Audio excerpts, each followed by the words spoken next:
Je sais que j'ai une manière de parler assez vive, assez piquante. Pour autant, je sais pas. On me prête souvent des intentions qui sont pas les miennes. Euh, c'est un peu comme si le fait de mettre le point sur des choses que certaines personnes ne veulent pas voir, du coup, c'est moi la mauvaise. Alors que c'est pas moi qui ressens les choses dont on est en train de parler, c'est l'autre personne. Mais du coup, c'est moi qui vais taxer des émotions de l'autre. Ok. Je sais pas.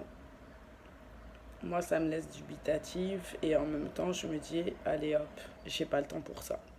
J'ai pas le temps pour ça, j'ai pas le temps pour les faiblesses de chacun. On a chacun nos propres faiblesses et on a chacun le choix de rester dedans ou pas en fonction des situations qui se présentent à nous. Et moi, je, moi, je fais face aux miennes, chacun fait face aux siennes et tout le monde est content. Mais en fait, non, tout le monde n'est pas content parce que limite, il y en a, du coup, ils se mettent à vouloir les trucs d'un autre et nanana, parce que eux ils s'estiment pas capables de faire le truc parce qu'on leur a donné le plus difficile et que c'est pas à leur mesure. Au final, on se plaint de quoi? À qui? On se plaint de quoi? À qui? Je comprends pas. Si on a des reproches même à exprimer, à la limite qu'on se plaigne au créateur de la vie, à celui qui maintient le tout, voilà. Mais sinon, pourquoi exprimer des plaintes et complaintes et jérémiades aux autres? Je comprends pas. Pourquoi exiger des autres qu'ils adoptent des comportements euh, que nous on choisit qu'ils adoptent? Je comprends pas non plus.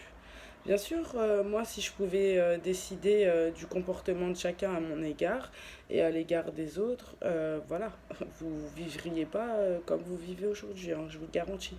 Sauf que je me rends compte que ce n'est pas forcément la solution. Parce que la solution, c'est que les choses, elles viennent sans contrainte. La solution, c'est que les gens, ils comprennent, ils vivent vraiment en fonction de ce qu'ils sentent dans leur cœur. Et si ce qu'ils sentent dans leur cœur, en apparence, ça semble contradictoire avec ce qu'il y a dans le mien, peut-être qu'en discutant, on pourrait mettre les choses à plat et se rendre compte qu'en fait, ah non, tu vois, c'est complémentaire, c'est pas opposé. Voilà, tout simplement.